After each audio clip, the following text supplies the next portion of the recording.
Yo, what's up, folks? We're back with another podcast, y'all. And we're trying to make it weekly, man. We know we've been gone for fucking weeks on end, but we got you guys. And let's jump straight into it, man. We're going to jump straight into it. We got some subscriber questions, all right? So shout out to you folks that asked the questions. Yeah.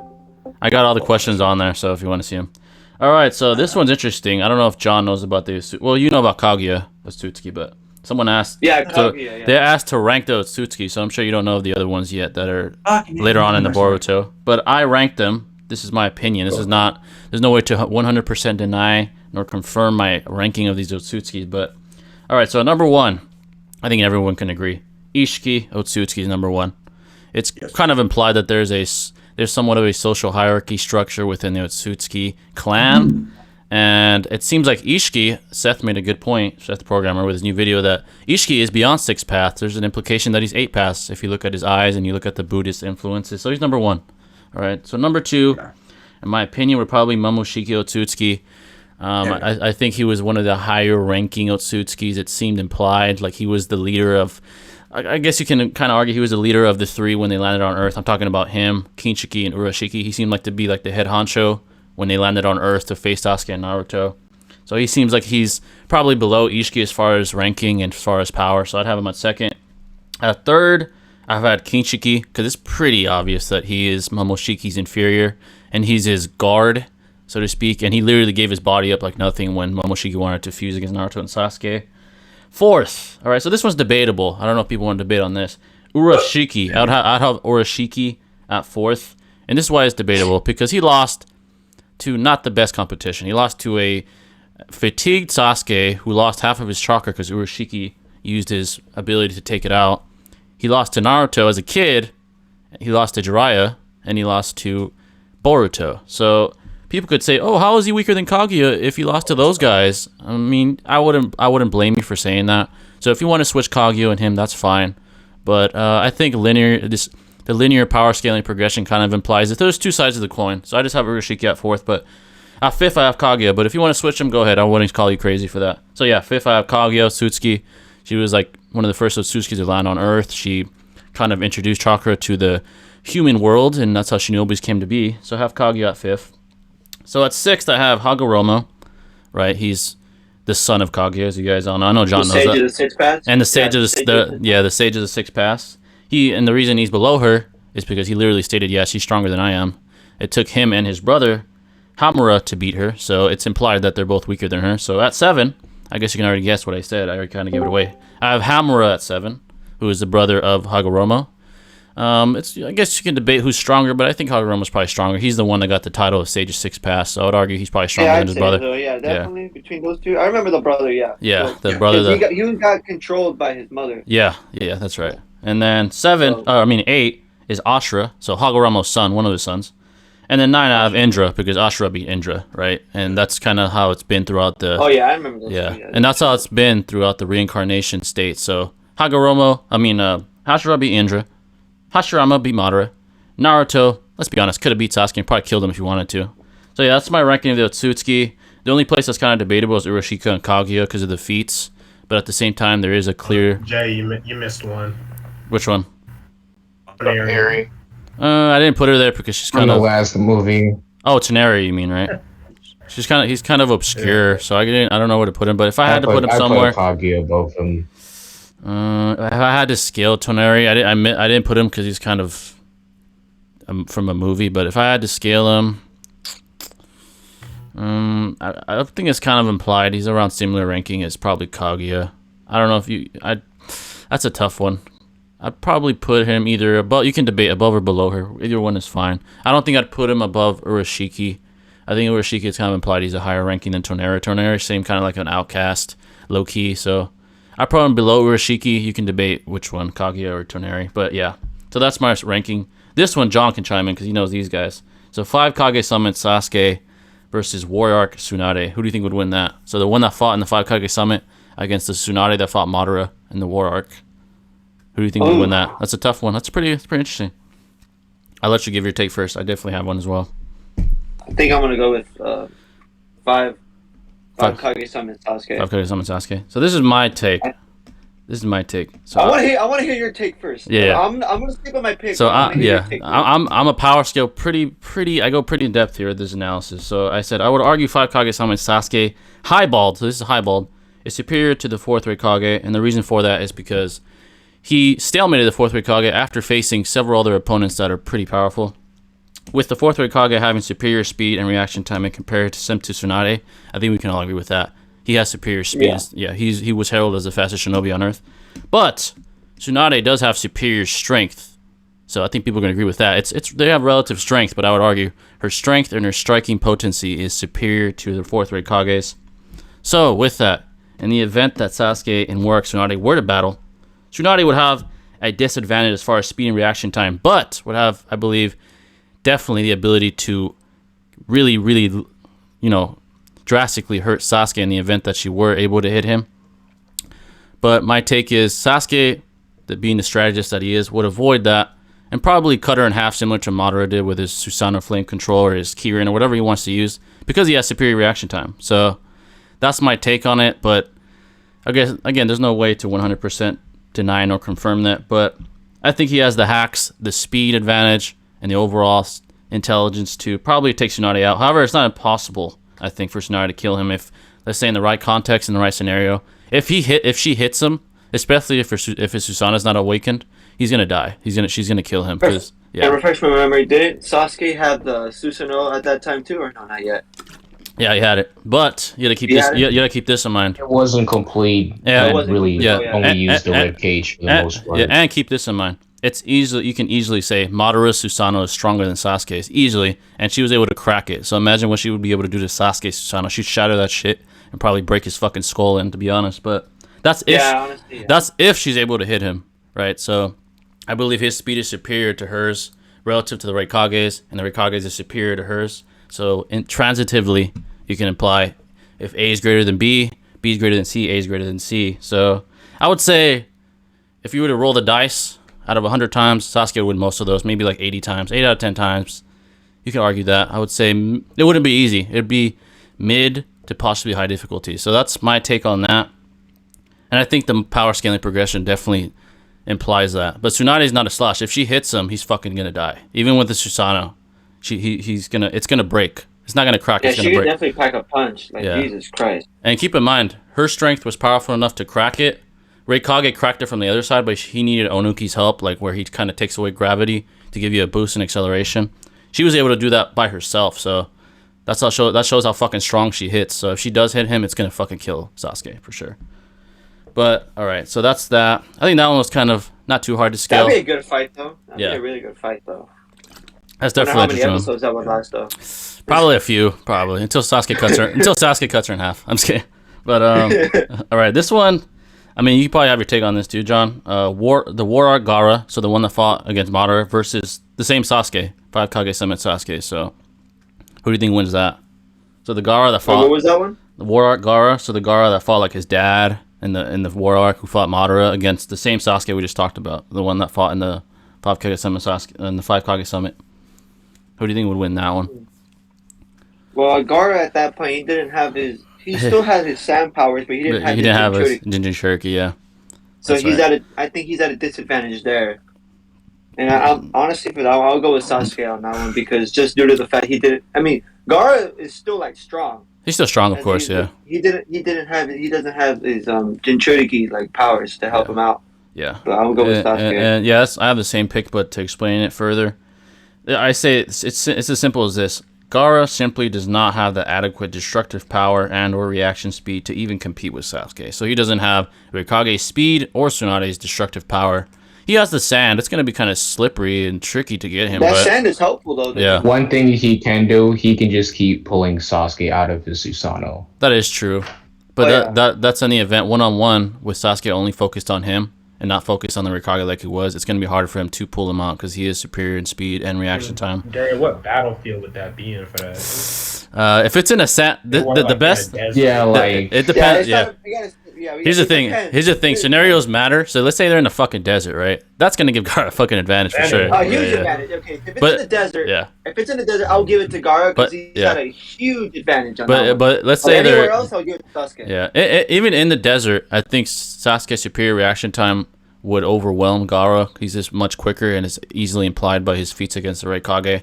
I think he would just overwhelm Gaara. Gaara would be like, "Oh shit!" Like he can't keep up with where he's going, and he'll probably slice him in half with his Susanoo or some shit. But Gaara could win. The only way Gaara would win, and this is like a stretch of a scenario. Let's say they're in the desert, and he uses his sealing technique, which is the fucking pyramid thing, whatever it's called, the sand mausoleum sealing or whatever. If he could do that, maybe he can keep him sealed. But he has to have perfect timing. He has to catch him slipping, and that's all a stretch. That's like the most outlier of scenarios. So in an infinite domain of infinite scenarios, Sasuke probably kills him, probably chops his head off, whatever you want to say. But that one's interesting though, because Gaara's kind of contentious to power scale because he's obviously a fucking monster at the beginning of Naruto, but then he kind of gets played, right? The Akatsuki fucking take him. They take the Jinchuriki out, and then what really does he do after that? Not much. I mean, he fights his dad. That's cool. I mean, but honestly, his power scaling progression isn't very clear compared to the other characters, but that's a good one though. All right, so this one's fucking weird. I don't think you know this character. He's from Boruto. So Shin versus Alive Mode Renegon Madara. So Shin is one of the villains in Boruto. So this was tough because the power scaling of Shin is fucking contentious. He only has one feat in one event, which is when he was able to damage Naruto and Sasuke and fight Sakura. This is my opinion on it. I think Shin was more of a plot device for Sakura to have a moment to shine. Like, let's pretend that Sasuke and Naruto are weak, and let's let Shin hinder them and not Sakura. I'm like, okay, buddy, give Sakura her chance to shine. But honestly, I think I don't know, man. If we're being objective and just going based off feats, I mean, it's kind of easy to say, oh, Shin injured Naruto and Sasuke, so he beat Madara. But you can imply that. I guess you could say that. Or you could be on my side of things and say, well, he was more of a plot device, and it's kind of impossible to power scale him because he was a plot device. I don't know. It's the way you want to look at it, but if I had to choose, being objective, we can only go based off what we see. I'd probably pick Shin. Because he damaged Naruto and Sasuke as adults. So, I mean, you can't really deny that and be like, and say anything about it. This goes back to the adult Sakura versus Madara debate, which is, I know a lot of Naruto fans have heard about and saw Swag debate it. There's a lot of people that say, well, first I should ask you, John, who do you think wins? Well, you don't know that much about adult Sakura, but who do you think would win, adult Sakura or Madara? The one that fought Hashirama alive. Who do you think would win that? I do know adult Sakura. She's like strong. Like Yeah. I think she's strong. And like Tsunade, right? Yeah, and it's implied that she's even strong. She's even stronger than Tsunade. That's implied. Even stronger. Yeah. But I still feel like Madara. Madara is still faster. Yeah, that's And definitely plus- a fair point. Yeah. I want to get like I'd like to chime in. Keep in go mind, ahead. Sakura's had at least 10 years worth of training since the war. Yeah, they have to keep in mind that too. That's a huge time skip. Yeah, that's true. But as far but as she could definitely be stronger. if she hits him, she's gonna kill him. Probably, probably kill him. Yeah, probably. Especially I without think a Madara would try to Susanoo. use that Susanoo the whole fight. He'd have to. Yeah, similar to the Tsunade, he'd have to have that shit open. His Susanoo is stronger than the one that fought Tsunade because he was an Edo Tensei barely. He wasn't like reawakened or nothing like that. It's one of those kind of debates where when you first hear it, you laugh at it because it has Sakura in it. Yeah, exactly. But then you gotta realize, like, holy fuck, she's strong. Yeah. It's contentious. Her Definitely power strong. scaling is very contentious and debatable. But my take is she's had 10 years of plus training. There's statements that imply that she's relative to Naruto and Sasuke. Again, another take is they mean that more as respect-wise. Like she's respected. She's looked at in the same light. It doesn't mean necessarily that she's relative as far as speed and power, because if she was, people like to ask, well, why didn't Sakura help Naruto and Sasuke against Kishiki if she's relative, or against Momoshiki? And that's a good question. If she's relative, why wouldn't she help them? So from that argument, you can imply, no, she isn't relative to them, and she is below them. But as far as being superior to Madara, I think she has the punching power to kill him. As far as reaction time, it's quite impossible to really determine, because what feast does she have reaction time-wise? We don't know Shin's speed. Naruto and Sasuke didn't really do shit against Shin, so we can't say, oh, I mean, he was able to hurt them, but they were protecting other people. They were protecting Sarada and shit like that. I don't know. It's really contentious, but I'll probably say adult Sakura if I have to be objective. And I hate saying that because I don't really like Sakura. I don't really like Sakura. So I don't think anybody likes Sakura. even now, I mean, she got her cool moment against Shin. Yeah, that was cool. Oh, bro, don't say anybody. Don't say everybody, bro. Yeah. Yeah. I didn't say anybody. Well, Yeah, you know yeah. what I mean. Yeah, I so know anybody hates Sakura. that's Not my everybody take. hates So I'll lean towards adult Sakura, but there is an argument for Madara if you look at things, if you interpret things a different way. But it really depends. All right, so this one, I know John, you probably talk about this one. So Sage Mode Kabuto, the one that fought Itachi and Sasuke, against Rinnegan Obito, so the one that fought like Naruto, Kakashi, and Guy. Who do you think would win between those two? Kabuto. What was that again? So Sage Mode Kabuto, the one that fought Itachi, like the one that was all like okay. Versus Rinnegan Obito, so the one that fought KCM, Naruto, Kakashi, Guy. Oh, Obito, easily. Obito. Yeah, Obito. On that Yeah. one. Easily. It's because he has, Yeah, got the Rinnegan. and it's pretty easy to prove. So basically, Take everything Pain can do and just amplify with Kamui. yeah, basically, and this is an easy That's way. right. I forgot to say that he has the Kamui. Yeah, yeah, and he just disappeared. And this is an easy way to end the debate. So Kabuto, if you're power scaling him, was at least minimally inferior to Itachi in reaction time, as indicated by him having been caught in Izanami. So to be caught in it, you gotta have reaction time inferior to Itachi's, because if you have superior reaction time, he won't be able to catch you, right? But he was caught, so his reaction time is inferior to Itachi. Itachi was relative in speed to KCM1 Naruto, who was swapping hands with him. And to keep in mind, that was Naruto barely learning how to use it. So now keep this in mind. Rinnegan Obito was efficient and effectively reacting to a much quicker KCM2 Naruto. So it's like a perfect QB cloak Naruto. He was reacting to that. And Guy and fucking Kakashi at the same fucking time. So keep that in mind. So it's easily implied that Kabuto is nowhere near as fast as Obito, and he'd Kamui his ass like that. He'd just look him in the fucking eye and Kamui his ass to the Kamui dimension. He's fucking dead. So honestly, that's all you have to do. So obviously, he'd only need Kamui. That's all he would need to beat him. To be quite honest, he could use his. I still think easy. I still think Toby. Toby, low key. Mode. Yeah, his reaction Toby, time is fucking mode. ridiculous. Yeah, Yeah. definitely. I mean, not obviously like Obito, but I mean, like before we know him as Obito, when he was won by Toby. Yeah, I mean, shit. He was reacting to. Remember, he was reacting to fucking Minato, and he was only 14. Minato is a fucking light timer. So holy shit, man. Obito is so underrated, man. He's a fucking monster. Even as a 14-year-old, he was fucking clapping, fucking everybody. Like honestly, he almost beat Minato, almost, which is fucking ridiculous. And he was a part of the freaking massacre too. Yeah. No wait. Yeah, he was. Him and Itachi. Yeah. Yeah, he was.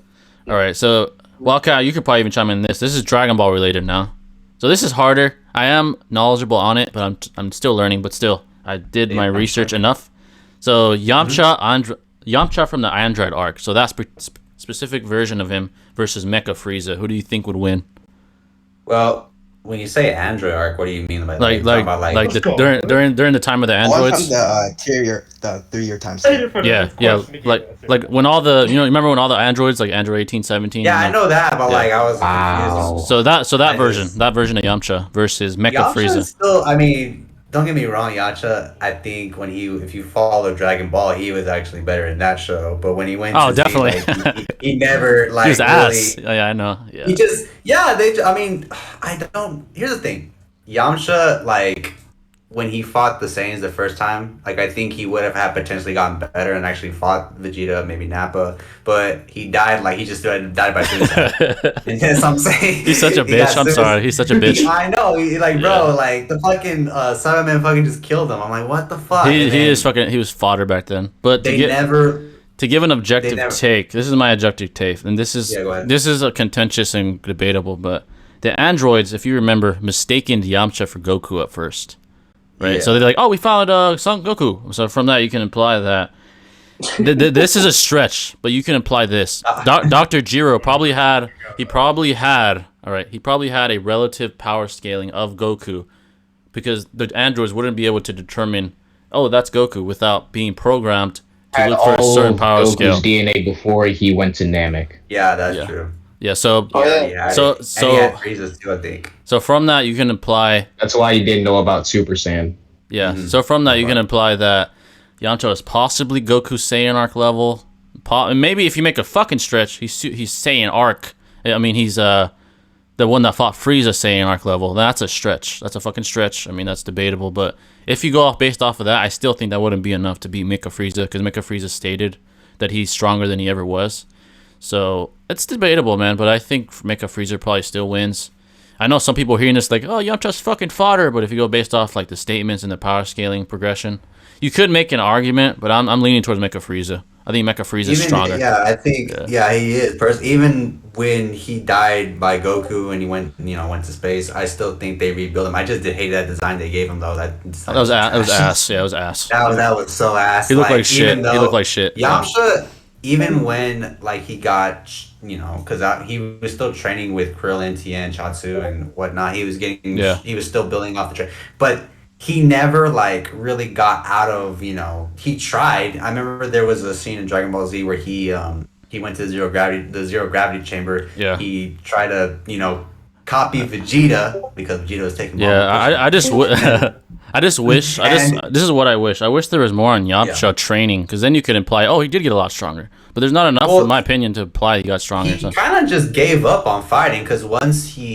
I think after Z, well, the Cell Saga, the Android Saga. Honestly, after that, if I was Yamcha, I'd be like, I'm a bitch, man. I'm done. I'm just gonna give up. Well, I'm a bitch. Like the thing was, after the Cell Saga, he just never they did put him like in the Boo Saga, but like he just didn't really do get shit. Better. Yeah, he did. Shit. Well, there was a scene I believe in Z where he was training in the other world with Krillin to get stronger, but like after that. He just that was it. I bet like the tournament of power, they're probably like, Yamcha, there's no way in hell we're gonna let you fight in that. You're fucking gonna sit on the sidelines, buddy. You're fucking fodder. I feel like he's just trying to be. He was trying to be that cool guy. Yeah, I feel really really bad for Yamcha, dude. He's fucking. But now I really don't, because he's a clown, dude. He had his moment in Dragon Ball, and he was honestly not bad. He had his moment, and then when they transitioned him in Z, like they kind of like downplayed him, and then he's in Super, but like he's not really like a. He didn't even fight the tournament. He didn't even fight the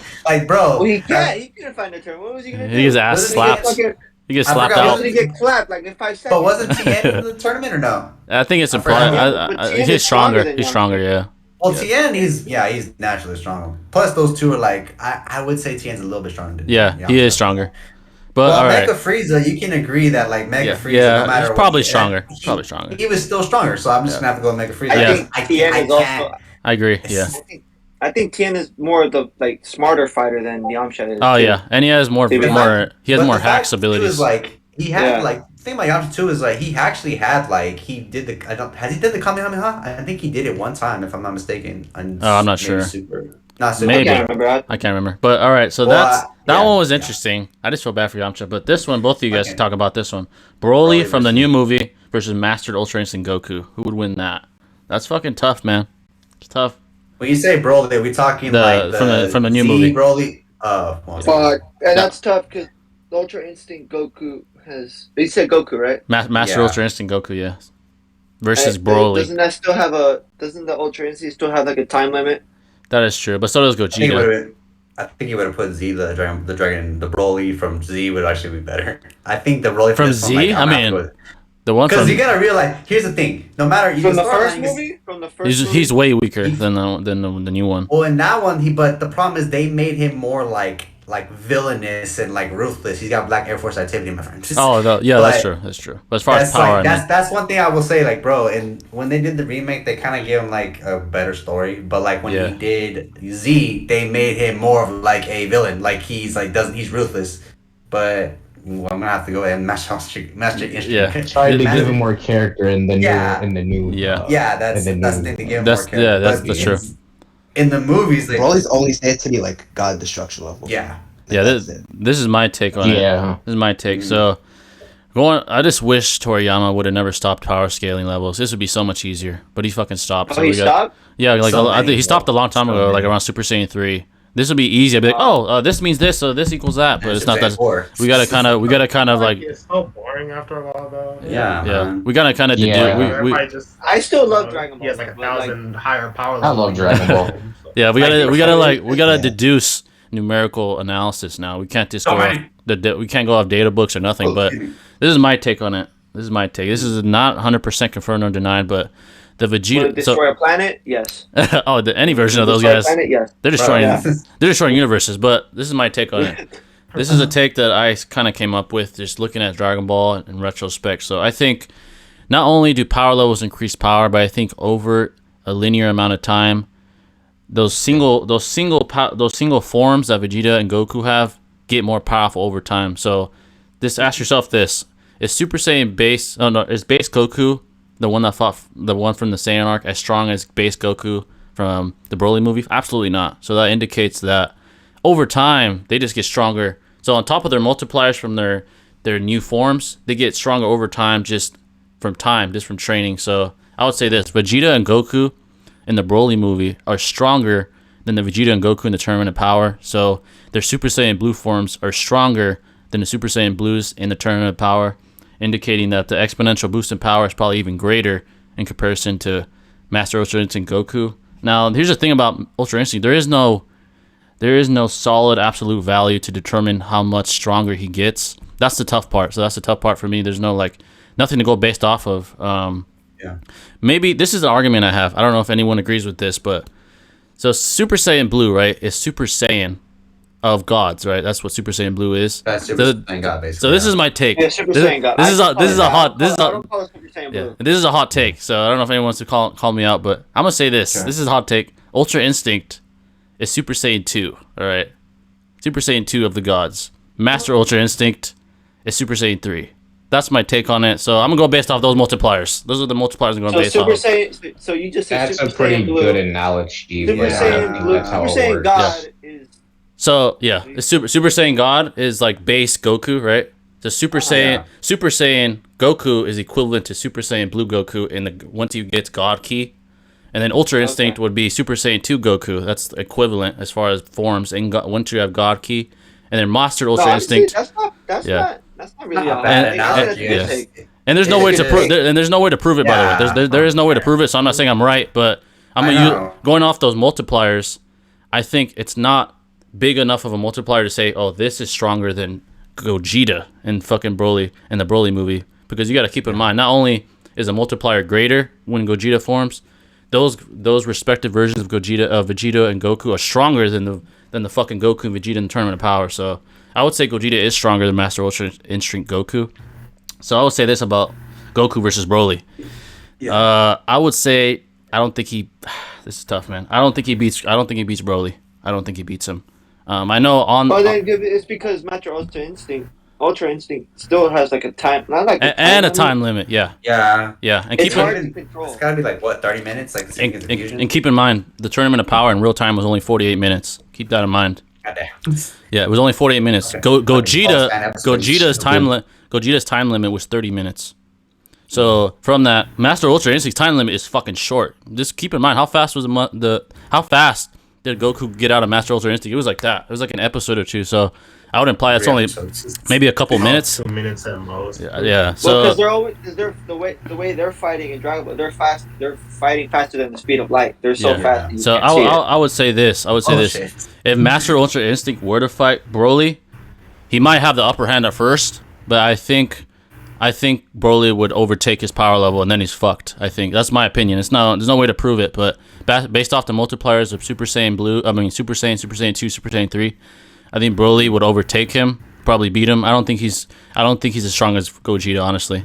That's my take on it. But again, what I said is not proved. It's not proved. It doesn't matter if Broly can outlast you, Goku. Yeah.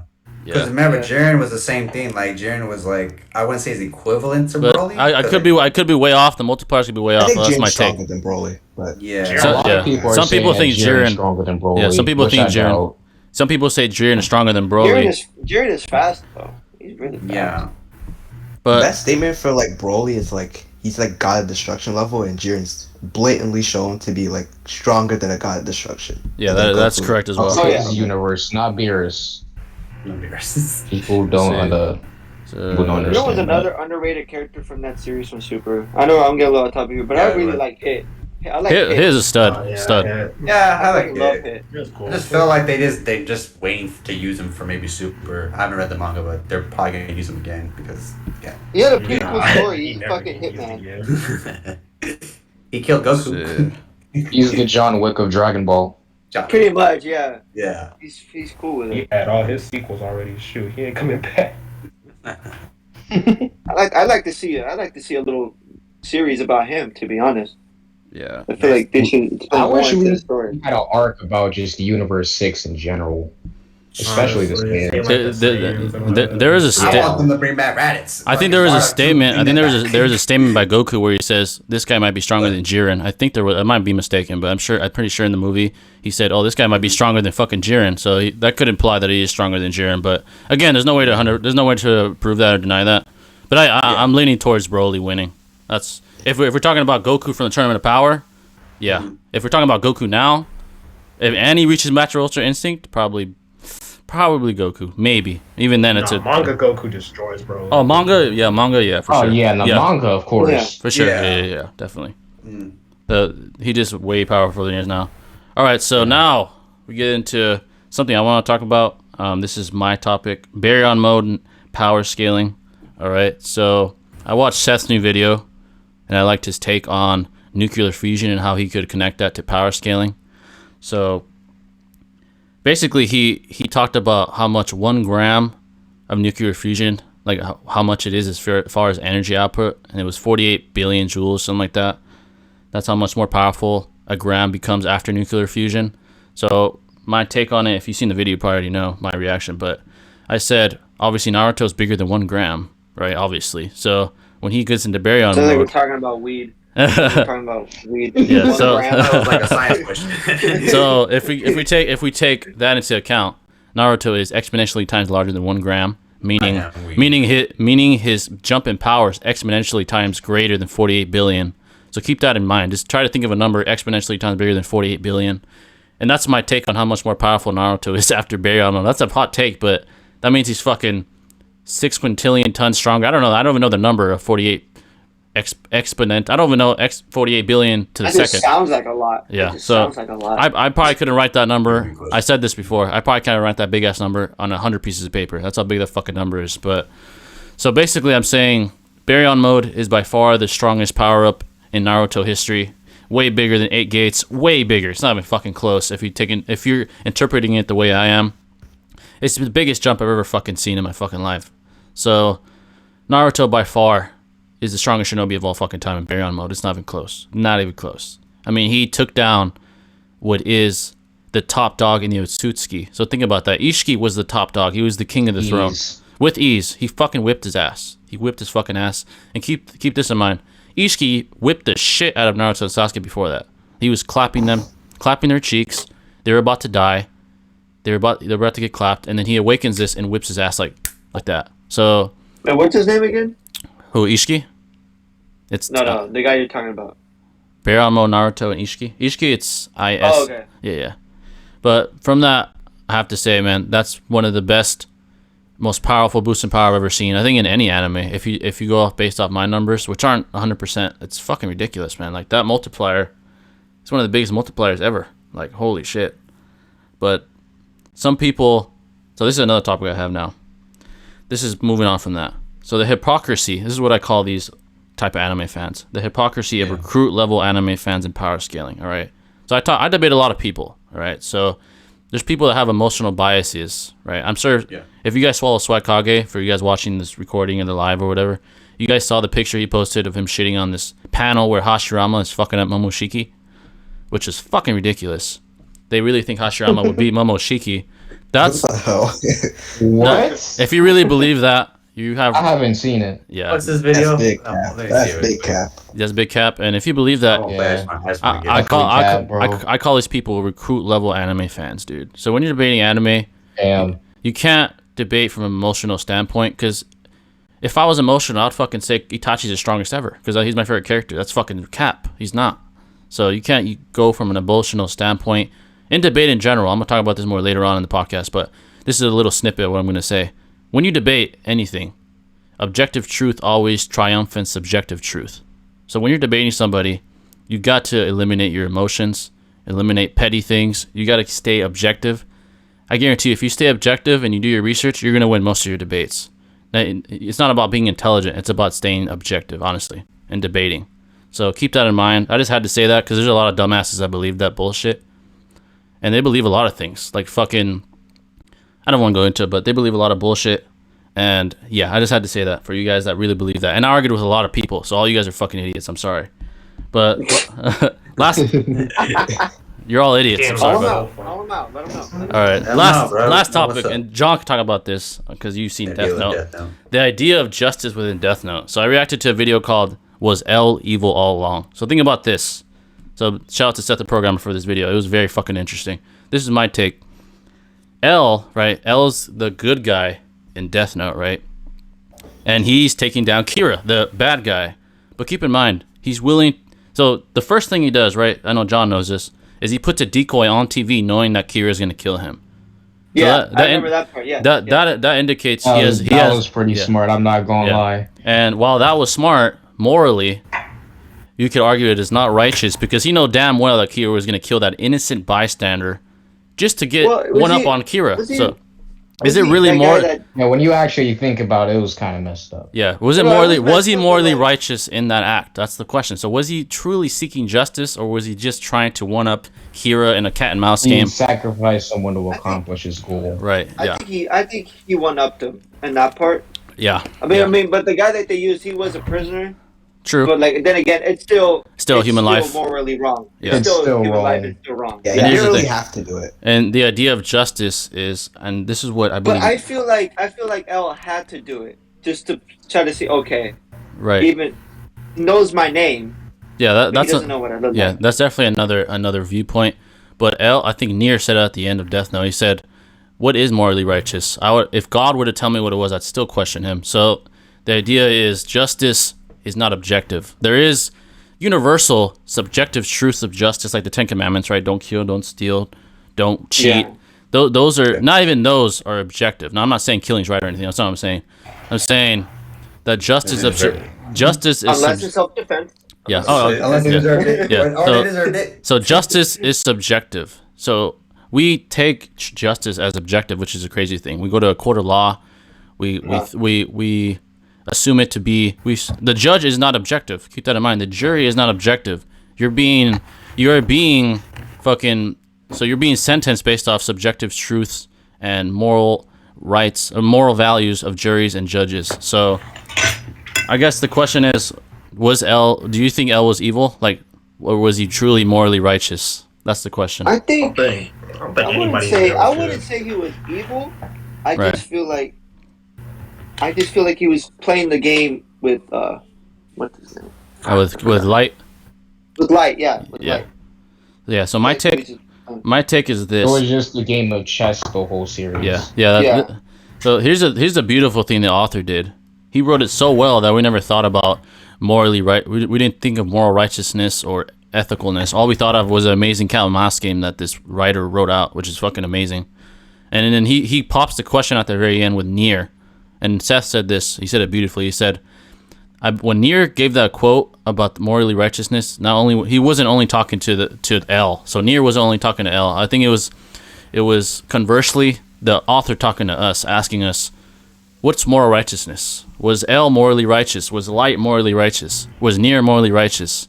Was Light's dad morally righteous? Those are questions that you can forever talk about after watching Death Note. I think that's why Death Note's one of the goated fucking animes of all fucking time. Ever. Like, it's fucking spectacular. Yeah, it's fucking spectacular. I'm almost done with it, and I'm like, damn, this shit's really fucking good. Yeah, and it's not even the actual aesthetic of it all. It's the very ideas ingrained in Death Note. The idea of moral righteousness, the idea of a god complex, the idea of pride overriding your moral righteous views. So I think L, this is my take on L. He probably was morally righteous, right? I mean, he was a cop. You got to be some of the most morally righteous people on Earth to be a detective, especially of his caliber. But I think his pride, to some extent, definitely overrided his moral righteous views at points. I think he knew he can kind of imply what Kira was going to do, because in a way, Kira and L were kind of mirrors of each other in some aspects. So he kind of knew what L was going to do, what Light was going to do, Kira was going to do. He knew that those FBI agents would die. He knew that he was going to kill the decoy.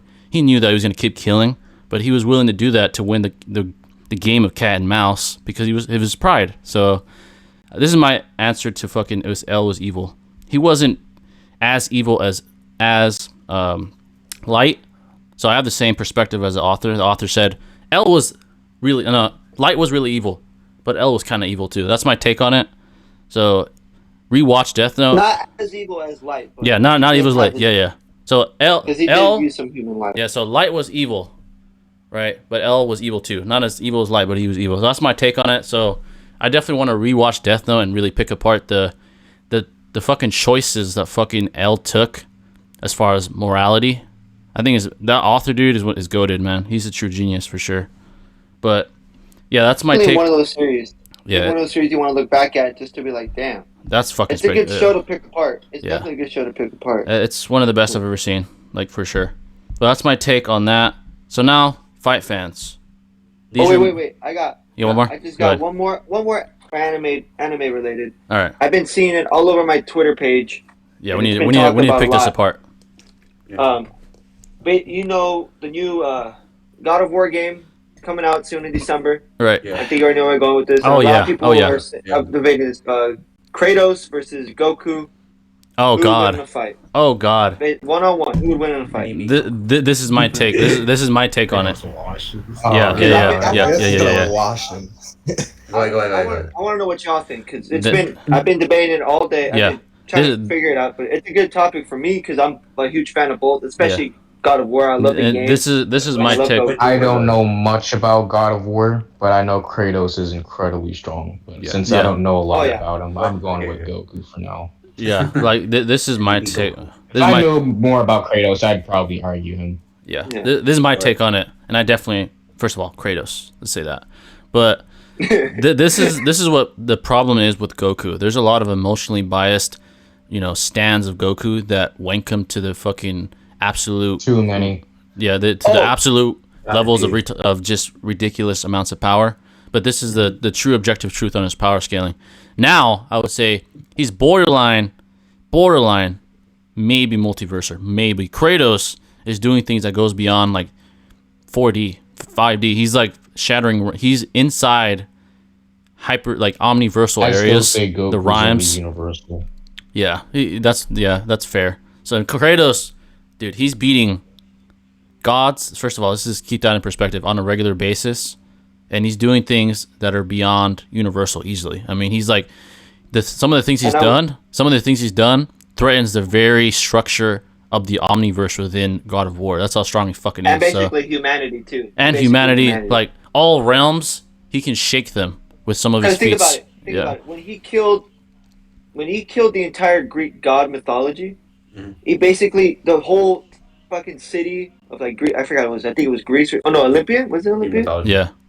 It all freaking went ablaze because of tsunamis and stuff. Yeah, Kratos is on a whole different tier. You'd have to put him against like omniversal beings for them to be able to possibly beat him. Goku is not on his scale. Not even the gods of destruction are probably on his scale. You'd have to go to like fucking Zeno, maybe him. I don't know. You can debate that, but Kratos, for people that don't know, he's on a whole different fucking scale of power. I realized too is that Kratos. He's fighting mythology gods, which, if y'all studied history, they weren't real. Like, it's not to say that they could have been real. Like, Goku is actually... They are real, damn it. They are real. Just because you see him in books and shit is not real. And then Christianity came, but... Is God real? No, I'm just kidding. We'll talk about that later. God is real. We'll talk about that later. That's another topic. You gotta realize, too, is that, Kratos had to use like various weapons and whatnot to kill God. Even though was the sword of what was it called? The Blade of Olympus. He had to use that to kill the main king god. Thor, not Thor. Zeus. Yeah. I said Thor. And then afterwards, Zeus. Kratos fucked up Zeus with his own fucking hands. Dude, that's fucking ridiculous. Did he though? Because if you play the game, he did use the Blade of Olympus, but Zeus was still fighting back at that point. But then Kratos was like, "Man, I know you're fucking done." Yeah. So he just fucking used his hands, fucked him up. Yeah, Kratos. It's easy to say if you're not a fucking Goku stan or a Goku tard, Kratos absolutely slaps Goku right now as of this time. Kratos has no morals too, if we're thinking about it. Yeah, Kratos has no morals when it comes to fighting one-on-one combat. Yeah, he will fucking kill you. He has but no. Are we talking, which God of War are we talking about? We talking about like the one from the. I know which one it is, but like we're talking like the one that's like doing the most mythology. the most current form of Kratos. Well, so you're talking about like the Greek one, not the Greek one, the shit. From the newest game. The Norse the Norse one. That's the Norse one. Like that. He's still like, Greek. He's just in that. But that one, that Norse one, he's more of like he settled down and now he has morals. It's like, weird. Like Kratos, like borderline transcends gods altogether. That's what like I'm saying. he literally, Like, he's called the God of War. Like like killer of gods, dude. He literally transcends gods. That's fucking ridiculous. Like it's something. I mean, like, now now that he has a kid, he has morals, but like deep down, he's still that monster. Because he has in certain points of the game, there was points where he snapped, and he still has the fucking Spartan rage. Honestly, that's pretty fucking. And here's the thing, Goku. If we're talking about in character, this doesn't matter anyways, because Kratos is way stronger. Goku is chivalrous. He'll be like, all right, let's see what you got, Kratos, and he'll like disintegrate him in 2 seconds. That's all that would happen. Yeah. He'd be like, get the fuck out. Slap him with his chains. His chains of death will fucking disintegrate Goku. Like I will say this though, that Goku's a terrible dad. Oh, he's a terrible dad.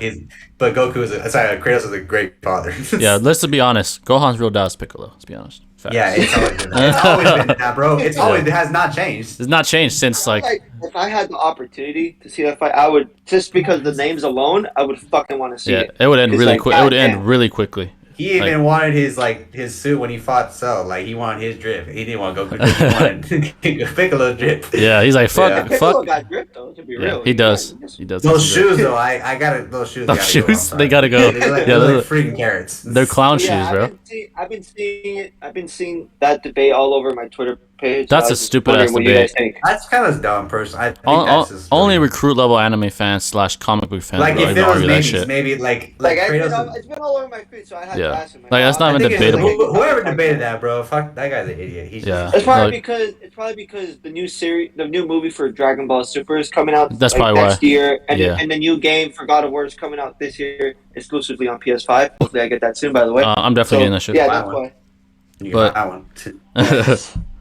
All right, so. But yeah, that's why I wanted to see what you guys thought about it. That's the people who think Goku wins. Maybe if you put Spawn, maybe. Like I think Spawn would have been a better choice personally. Spawn? Spawn. You have to find. I know Spawn. Spawn versus Goku. That would be better. Oh, cool. Yeah, for Kratos, Kratos, you need omniversal beings to even stand a chance. All right, so moving on. I've seen people. Oh, I was gonna say I've seen people debate Scorpion from Mortal Kombat versus Spawn. That's because they're both like Oh yeah, that's a good fight. That's cool. That's cool. Win easily though. That's pretty cool. All right, so fight fans, here we go. Anime fans, Here we go. If you want to learn about real life power scaling, anime fans, stick around because that's what UFC is. You want to scale a fighter? It's the same shit as anime.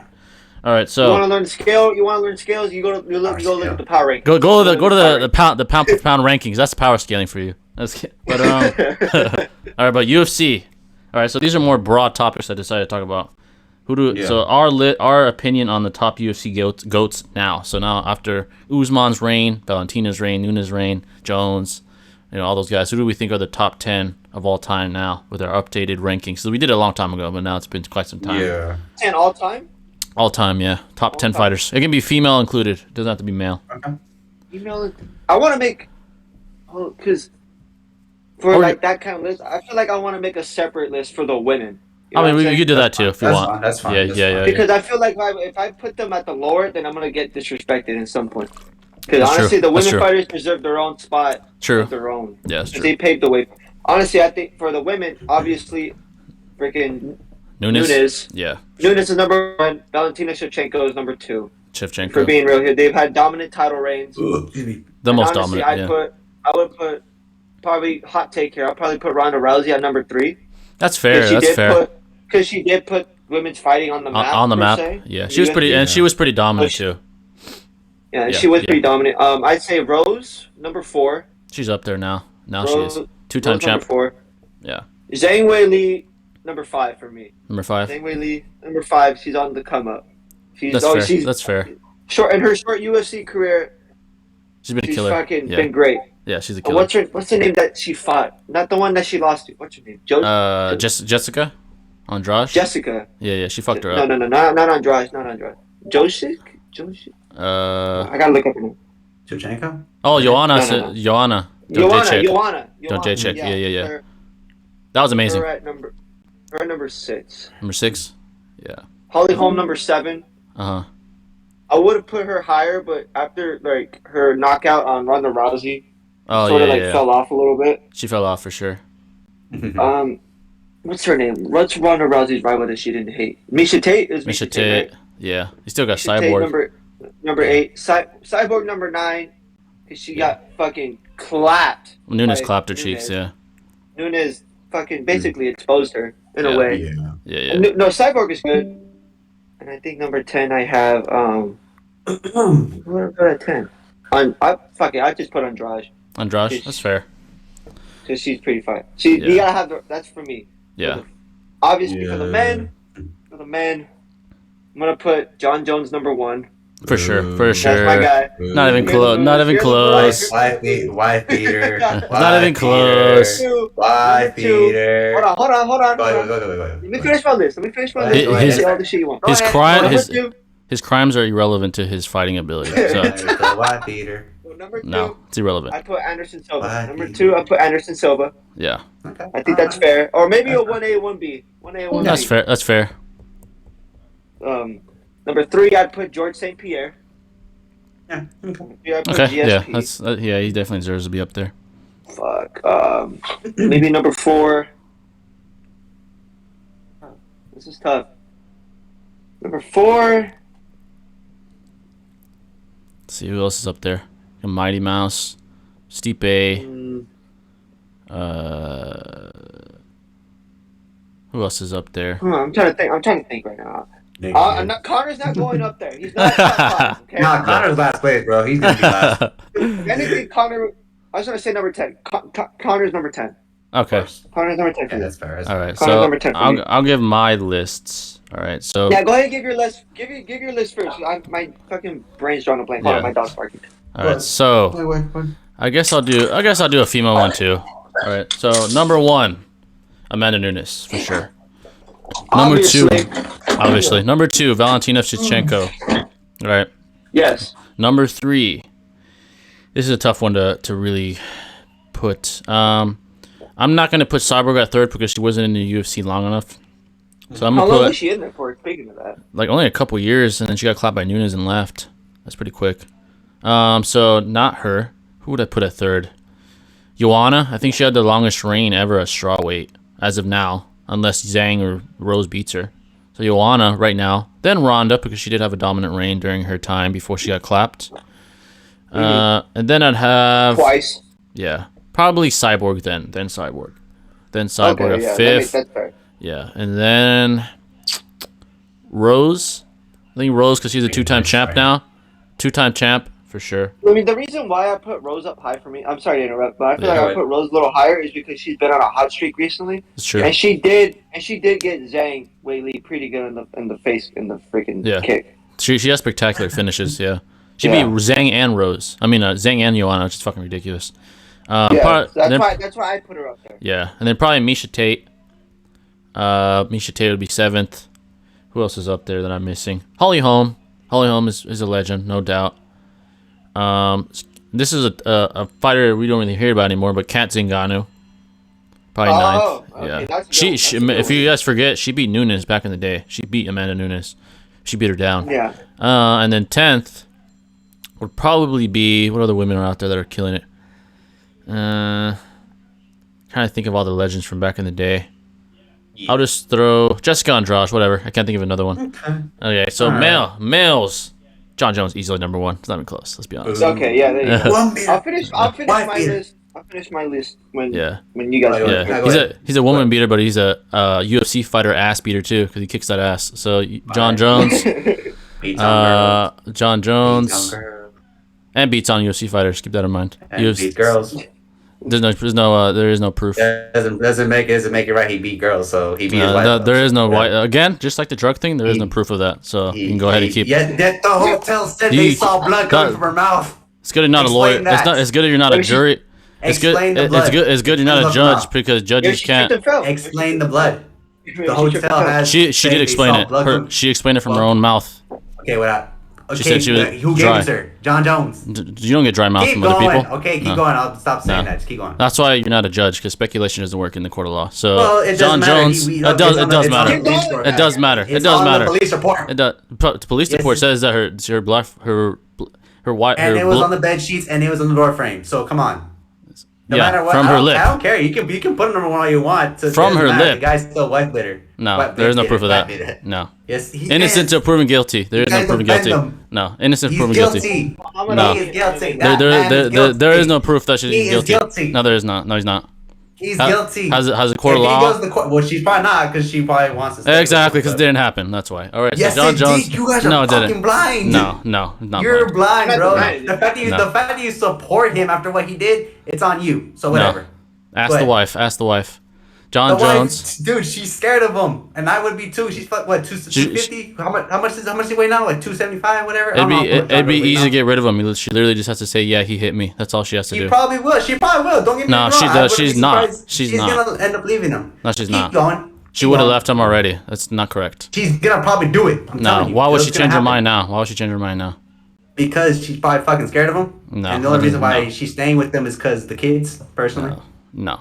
Bro, whoever Yes. put Anderson Silva at number 6 on this list needs to be fucking fired. Wait, what are you talking Sorry, about? I was looking at What a list? online. Something on MSN. Top Well, 25 he did MMA fight fighters. boxing recently, so I mean, whatever. So- Oh, no, but I'm saying he dropped him down to number 6. Like, Yeah. all time. I'm like, he's at least Number top 2. 3. Yeah. Number two. So John Jones, number 2, GSP. I think GSP's number 2. Anderson Silva Oh, would be GSP third. number 2. Yeah, he had a hell of a reign. And then Anderson. Then Mighty Mouse, because his reign, he broke Anderson's record. He was actually the first one to do it. Mighty Mouse. Then, who else is up there? And Stipe Miocic, because he has the most title defense of any heavyweight of all time. He'd be 5th. Who else is up there right now? Who's had a hell of a run? Or Nick damn. Diaz, one of those two. No, they're not anywhere near top 10. None of them. They've never been champions once in their careers. You got to be a champ to even make the top 10. You have to be a champ to be on this list? What? Yes. Come on. Who's that's never been a champion in his top 10 besides Diaz? Nobody. What about Connor? He was champion. Connor was a champion, but he's still not top 10. Not anymore. I mean, but he I was. put him in number 10. Oh, I did. Yeah. I got GSP isn't anymore either. That's a dumb argument. He wasn't. He's not anymore either. But he's still the best of all time. He So was a champion. Nate made the UFC fun to watch. though. Nate and Nick never been. Not anymore. But never. No, wait, Nick. He was a champion before, but in not Nick was a UFC. strike Yeah. force champion. Nick was a Yeah, strike he was force a Yeah. first champion. Which is a minor He made leagues. the UFC fun to watch. So- The Diaz brothers made the UFC fun to watch. Strike Force is They- Strike Force is a minor leagues though. UFC is a major leagues. That's the difference. So He's got a point. Yeah, he's got a yeah. point there on that. So it's one. not like- right now competition with Bellator. Bellator right now. I think no, is- John Jones would wipe the fucking floor with all those people. But yeah, can't even stay out of trouble. That's why. But he yeah, can't but even he fight. wiped the floor with everybody. You gotta be honest here. You gotta be honest. Well, he has to fight Francis. John Then we'll Jones see. wiped the floor on that light heavyweight division. Yeah. Let's be Or honest. Heavyweight division. Put Like, every- He has to fight Francis. Let's be Right honest. now he can't because he's Put, leading himself. let's be honest. Put every champ from every weight division in Bellator. They wiped the floor with everybody else in those divisions in any fucking organization in the world. Bellator, fucking whatever you want to call it. They wiped the floor because they're the very best in the world. So Bellator, okay, no, but Besides Michael Chandler, though. Chandler, yeah, and Chandler already lost too. So Oh, yeah, he already lost. Yeah. and I doubt he'd beat Dustin Poirier, and definitely not beat Khabib. I'll tell you that right now. So, but even though he's retired, but so where Probably was be a I? good wrestling match. Probably Yeah. be a good wrestling match. Yeah, If it were to come to that. he probably still chokes him out though. But yeah, so number six. Let's wrestle. Let's wrestle. Number 6, probably Kamaru Usman, man. Honestly, he's made his way, dude. Honestly, he's a fucking animal. Didn't he break GSP's welterweight reign? So winning streak, Not yeah. reign. Winning streak, yeah. Style defenses, right? Wasn't that it? He No, made style no, he's not close. He's not close yet. But yes, Oh, the title that's defense. right. He's not close. He's the not close. GSP has already been broken. John Jones has the most of all time. But but, winning streak, yes, he did break that. I thought it He was broke that. Tyler, He broke that. Yeah. Yeah, he broke that. So I have Okay. who did I put at 6? I'm gonna put I have to choose. Yeah, put Kamaru Usman 7. I have to think of fighters of the past. Who was dominant back in their day? I'm gonna pick a guy from way back when. I'm gonna say Horace Gracie because he was a shit back in the day, whipping 300-pound Oh, people's that's a good asses. one. That's a good one. Horace Gracie's number 7. I'm gonna say Chuck Liddell's up there. Chuck Liddell, Kane. and then probably Fedor. No, Fedor's never in the UFC. Not Fedor. Who was very, very dominant. I'm gonna say hot take. I'm gonna say Max Holloway's up there now after all his dominance. I'm gonna say Max is 10th. Yeah. Even though he lost to Volkanovski, he didn't lose. So say that. We can all agree on that. That wasn't a loss. He won that fight. He won that fight. Yeah, that's facts. He'll fight him again. I can tell you, Max Holloway versus Volkanovski is gonna happen. Yeah, so that's my top 10. I'm just gonna go just straight out. I'm not gonna split this in two different levels. I'm gonna go straight from dome. So we got Francis Ngannou number 1. I think he's making himself bigger now, and he's actually has the belt. And I do think that he's gonna stay as the number 1 heavyweight right now until someone takes it, either Kane, John Jones, or potential. Well, who else would be number 3 in the heavyweight? Probably. There's no one else I can really think of. Yeah, maybe I would say Derek Lewis, but that he guy just right lost. Now, it sounds embarrassing. He lost to Gon. Dude, I was all hyped up. I was like, "Come on, Derek, fuck this guy up!" And then fell apart. Anyway, number 2, we have to go with Khabib. I think Khabib, no matter what people will say about him, the guy did it. He made it. He made himself. Oh, I forgot about Khabib. I'll probably switch one of the people out with Khabib. You guys didn't say Khabib at all. Like, I thought you did say him. No, you didn't say him. No, he didn't. I'll tell you that guy. Even though I don't agree with what people were saying about him with the whole fucking. Now they're throwing your records because Khabib hasn't done it. I'm like, well, but he did what he achieved it. Like, and then people are saying, oh, he hasn't beat this guy. He hasn't beat. Whatever. He did his job. So he's good. Stay retired. Loki wanted to come back though. I know. I would love him. Yeah, we all do. We all do. I'll put GSP on number 3. I don't know people. I just think GSP. He's been there for a long time, but there's been a lot of controversial calls like the John Hendricks one, which I was like, again, still. Yeah. I'll put there, but I'll put GSP number 3. 4, Anderson Silva. Again, he's the one who kind of just had that prolific career until the downhill spiral. I put Anderson Silva at 2 is because he's the one that got me into MMA. Both him and GSP, the guys that got me into it. They're legends he just stayed in the UFC way too long. But then I saw John Jones in the first part of his career. I'm like, holy shit. Number 5, I'll put Daniel Cormier. Again, Daniel Cormier, he was just that guy. He always stayed clean. He did the Popeye chicken commercial. Did he do a Popeye chicken commercial? Well, it wasn't. If you seen what was it? It was like a video, and they were like, he was dancing with chicken and shit, and like, it was funny. Oh. But he's honestly a fun guy. He stayed clean. He's fought the best. He's even caused a lot of controversy trying to fight Jake Paul. I mean, he's a fun guy. Number 6, I'll put Nick. Sorry, Nick, not Nate, because I think Nate, he's what made the UFC fun to watch. He just has, and then he's the only one to really defeat Conor McGregor and end his streak. He was on the win streak, and then Conor ended it. What am I, number 7? Number 7, yeah. Yeah, you know. Damn, there's not a lot of fire to watch. I'll throw on Rose. I think Rose is just she's coming out. I used to watch from the beginning, and now. I thought you were doing 2 lists like we did. No, I don't want to. Go ahead. That's fine. That's fine. I don't know about it. Yeah, go ahead. I'll put Rose. I think she's just making a big name now. She was big, and she still is big, but I think that she's still struggling a bit. But I think she's gonna probably stay in that division and keep that belt for a long time. Hopefully, her opponent with Zhang will be good. Number 8, I'll give it to the new guy, Brandon Moreno. I feel Brandon, if you learn about his story, he was cut from the UFC way back then, and then he had to work his way back up again, and then they let him back in. He fought Figueroa the first time, all out war, and then that fight was epic, and then afterwards, Figueroa, and then fought the second time. Brandon dominated, choked the shit out of him, and he's basically the TJ champ right now. He did choke the shit out of him. Yeah, he did a good job. That was amazing. I love that guy. This guy. Yeah, we're like, oh god damn. Our fucking mind. Yeah, that was fucking amazing. He did. That was amazing. Okay. I guess I'll wait. Are you going recently, Wildcat? Or are you going? Yeah, I'm going recently. I can't. There's a lot of old fires that there is a lot. I remember. I can't go back in time. So I guess some of them are new, some of them are old. I'll put Conor McGregor. I think Conor. He's what made the UFC fun to watch too. Because when he came into the scene, like in 2011, 12, I don't remember that year he came in. But when he came into the scene, he really dominated the sport and also made it fun to watch. He did. I know Jimmy's not that much of a Conor fan, but Connor's like that. If we're doing top as far as attractions, he's number 1. Is not even close. It's easy. Yeah, I do think Conor, like he's what sells UFC fights. He still does. He transcended mixed martial arts. He's like bigger than the sport itself. I think as attractions. Is what draws people to come to UFC. Yeah, Conor and Conor and Brock Lesnar. By far, yeah, one by and far. two. Well, Brock Yeah. was mostly popular because he was in wrestling, like True, WWE. true. And that's- Oh no, and but he yeah, had- but Yeah. he was a badass though. He was yeah, badass. His record until doesn't really show it. yeah. But I mean, he did fight with diverticulitis, so we Yeah. can't imagine if he was 100% without diverticulitis. True, yeah. I think And he was a I think champion, he'd be a too. monster. Yeah, he Yeah, was also he a did champ. like- Into it, just felt like, damn, I wish he would have. No, he then like shit kind Went of back. He went back to WWE. Yeah, Yeah, Doing great though right now. If you see yeah. how he looks like. He looks amazing, That's yeah. a boy. yeah, for sure. I guess I'll, Brock. put number 10. Dustin Poirier. The guy's still, he was champ originally, and then then Khabib took it, and then so on. He was an interim champ. I don't Yeah, think he was interim. actual champ. Was he champ? Oh, okay, Nah, I thought he he was was. interim, interim. Anyway, Yeah. they have to get rid of that shit. I hate the interim shit. They need to get rid of it. It's so like they don't have the belt. Don't give them a fucking the belt. They might win, but whatever. Yeah. Yeah, Dustin, I think is slowly.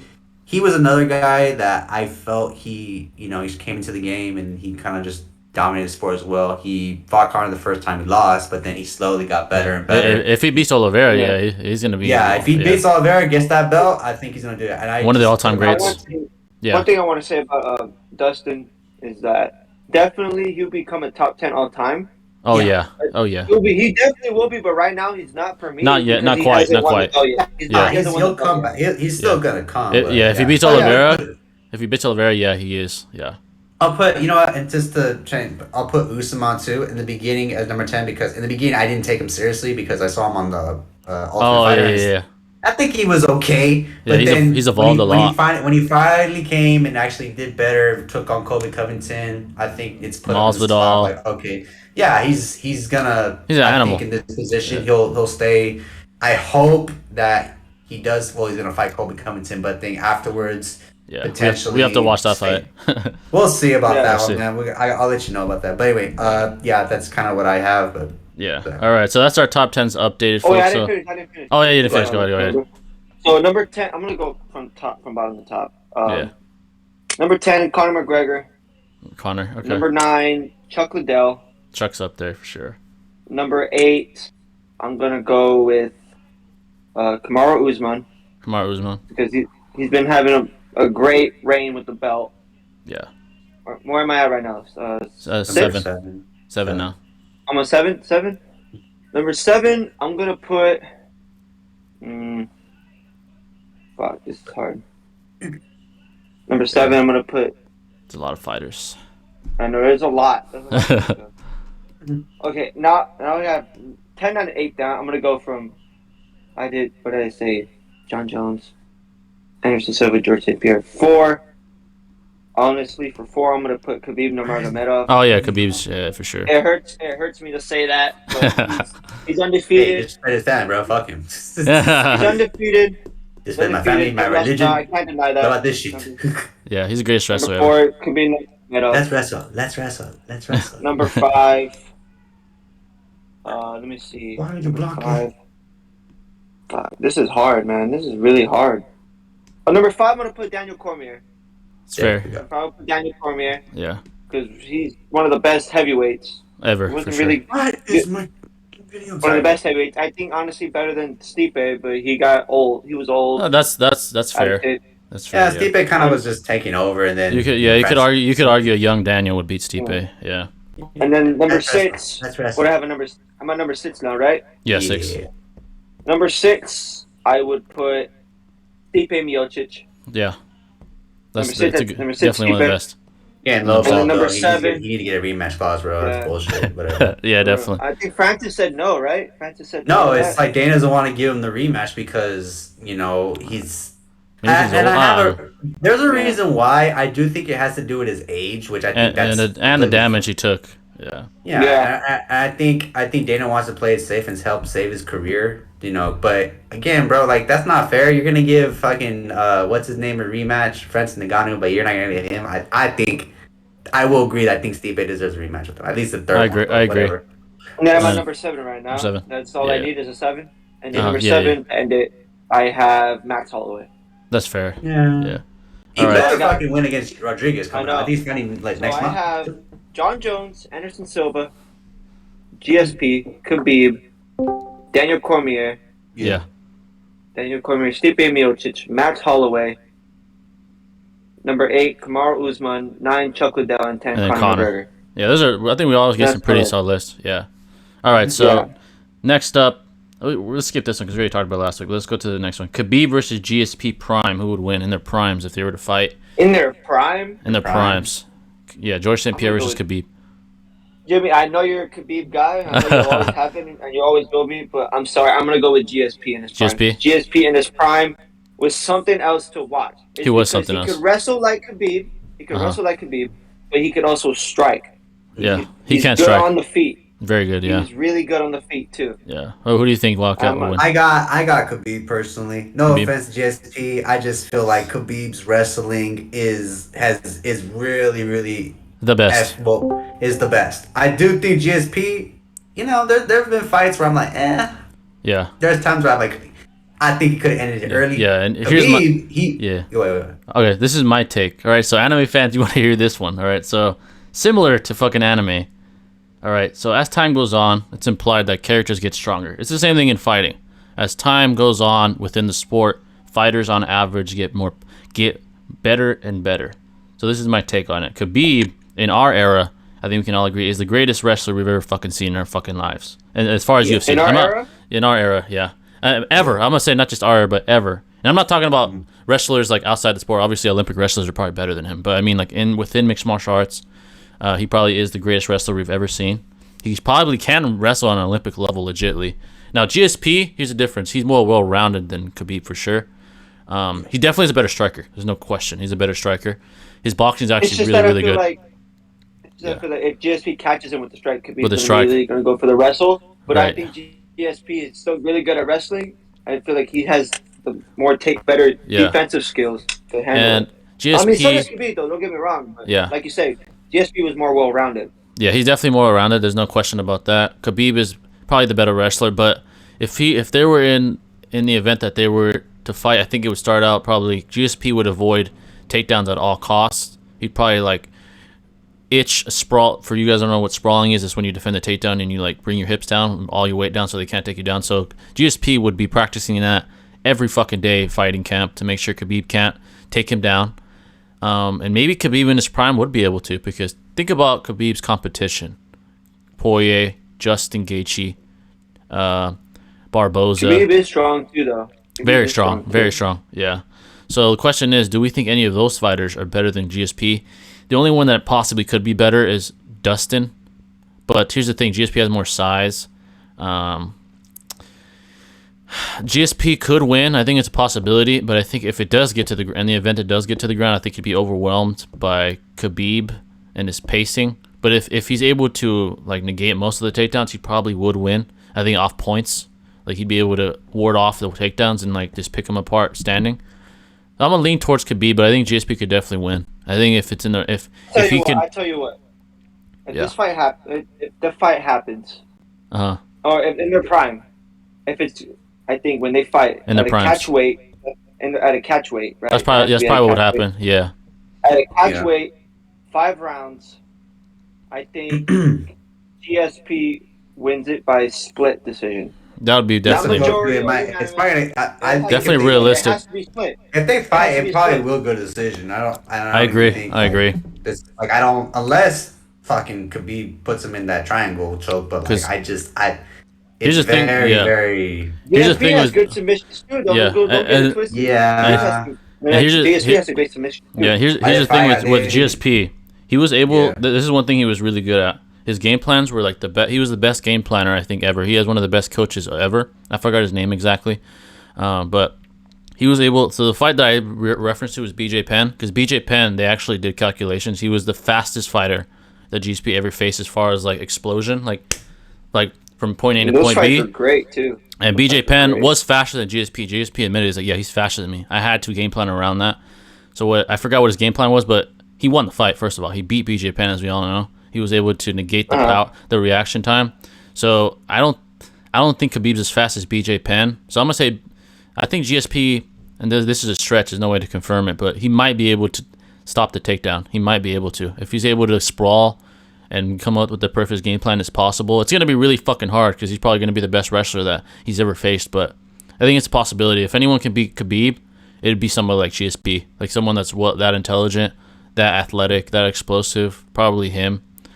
He has all of it. He has the striking, the wrestling, the submission game, the IQ. He's kind of like John Jones, except a smaller guy, like a smaller weight class. He's really well rounded. At 170 and 170. At 170. Yeah, and they would probably fight at catch weight. Khabib would have the advantage of wrestling, but what would the catch weight be? Yeah, probably 165, probably 160, 165, probably. I mean, Khabib could make 170, but then he'd be at a disadvantage because GSP's a bigger guy. Yeah, because I think that he's been. Well, if you've seen him recently, he's even fought on middleweight. Yeah. 165. 165. GSP can get put on some size. He might do that on purpose just to get more strength. But then again, he doesn't want to sacrifice speed, though.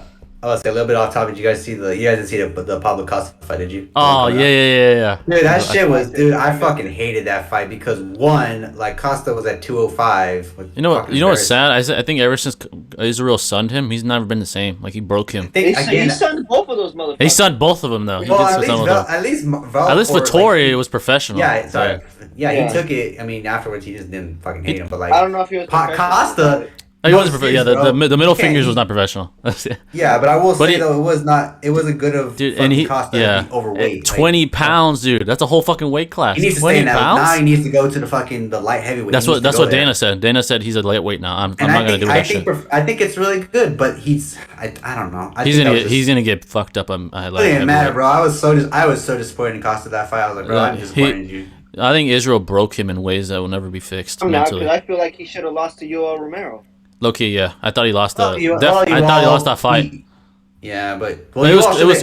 It was close. But yeah, so as far as GSP and Khabib guys, for you anime fans, try power scaling those two. All right, good luck. It's hard. All right, so now this is another one. Best fighter per weight division. Right now, I'm talking about right now, not all time. So best fighter. Each division, female and male. Who do you think is the best fighter in each weight class? I'll just go male because I don't follow the women's as much. So I'll go with just males. But give me. Let's do the male first, and then do the female second. Yeah, let's do males. Let's do males first. Well, I'm just doing male. I don't follow the. Start off from top to bottom. Yes, start to bottom is fine. Okay, I'll go first. From heavyweight, I'm gonna go with the champion Francis Ngannou. Francis, fair, yeah. Sorry, 1 second. Light heavyweight. Probably gonna go Jan Blachowicz. Yeah, right now, he is. He's the most best active one. Middleweight. At this point, easy. Debatable. It's easy. Adesanya. Obviously, it's not even close. Yeah, he's the god. He's god. He's god right now. Welterweight, you can make a case for Kobe Covington, but I'm going with Kamaru Usman. Yeah. You can make a case for Kobe Covington, but I'm going with Kamaru Usman. Kamaru, yeah. Lightweight, I think this lightweight's the best fucking division overall. It's so stacked. So stacked. It's really stacked. Yeah. And sorry, Charles. I know you're the champion. But I don't feel like I don't even think you're better than Justin Gaethje. Low key. Low key. I think you're the fourth, maybe the fourth best fighter in that division. Yeah, honestly. But I'm gonna go lightweight. I'm gonna go with Dustin Poirier. Fair. It's fair. Yeah. I think that's agreeable between all. Yeah, I agree. Dustin Poirier is the pound for pound best lightweight on the planet. Yeah, for sure. For featherweight, this one's also a good division too. That's a tough Featherweight's a pretty good division. Yeah. I'm sorry, Alexander the Great. I'm gonna go with Max Holloway on this one. Yeah. I don't think the past two fights show me that he's the best. Even though you won, Max Holloway. Motherfucker, Ortega was choking the shit out of him. He still won. How? I don't know how he got out. Honestly, twice. Twice. Off topic on this one. I'm gonna finish my list, but off topic. Brian Ortega made a fan out of me. I knew who he was. But I was already a fan. Now I'm a huge fan. Oh, he's cool. I don't mind him. But I'm not like a fan. But after that fight, he made me a fan of his. Yeah, I'm a huge fan now. I just couldn't believe fucking Ortega did everything to choke this dude and it didn't work. I'm like, I don't think he got it tight enough. He said he put it tight. Yeah. I don't think it was tight enough. I don't know how he did it. Volkanovski was kicking, bro. Like I think I maybe he just didn't have enough pop and strength. Maybe. Again, another decision with Alexander that I did not agree with. I don't think it should have been majority. It should have been split. Yeah. It should have been split. There's judges that had him winning every round. He did not win every round. Yeah. He did not. I think Volkanovski, bro. Like I said, featherweight, Max Holloway. for sure. What's after featherweight? What's after Bantamweight, 135. Damn, that's 135. Yeah. tiny guys. Tiny. No wait. That's Jan. Who's The in Peter that? Jan. Peter Jan's the champ. That's Jan Peter- Sterling Peter- and Peter Yan's the best in that one. Okay, Peter Yeah. Yan's the best. Yeah. And I was then gonna say Josie Aldo's in that one too, right? oh yeah, he is. That's right. Aldo is Obviously, like Peter Yan is the best one on Yeah. that one. Yeah, he beat him too. So yeah. Well, he bet. Well, And he's then- got. He better win on on the 30th against Corey because. Yeah. That's a tough fight. Yeah, And then- I agree. don't know, That's man. Yeah. And We'll now see. if he cheats, and now fucking Peter Yan fucking DQs him, bro. Like, all right, Knees Yan, him in the you're head done, bro. again. No, I'm just kidding. But So, and then the yeah. last one is flyweight, right? Flyweight, 125. Yeah. That's like Brandon Moreno. Moreno's champ. Yeah. And TJ Dillashaw's in that one. Think No, he's so. at 135 now. He was at Oh, 120. he's at He 135. Isn't Shane O'Malley in that's that that's big where he class? fought. No, he's 135. Fuck, all right. God, he's He was at 125. Oh no, he only fought there when he fought. Dominic Cruz is. Oh at yeah. 135. I forgot about him. I was. and Dominic maybe- Cruz hasn't fought in so long. I forgot all about him. Yeah. But either way, he's still pretty. No, but He's- Peter Yan's the best. He's the 135 greatest. right now. He's the greatest all time, right? Dominic Yeah. is. Yeah, all time he is. Well, greatest 135er of all time. But right now, Dominic. like you said, Right now, I'm going Yan. Peter Yan. Yeah, I And then agree. Starweight, and no, not Starweight, but Flyweight. Flyweight. Yeah, I think I'm going Brandon Moreno. I agree. Yeah. Because I thought TJ Dillashaw was still, for a second, I thought he was still in the 125 division. Yeah. But Yeah. He but can. He I'm kills going him when he with- makes I'm that. going with Brandon Moreno. Yeah, I'll Yeah. just go with that. I'll just go just right now because I feel like we're going. So I got Francis Ngannou. I would say Oliveira, but I just. I'm sorry. Like you said, I'm the gonna lightweight division's fucking I know. I'll That's very stacked. Oh yeah, I forgot about light heavyweight. Yeah, I'll go with Francis Jan. Jan, and then you got John. and then you got 185.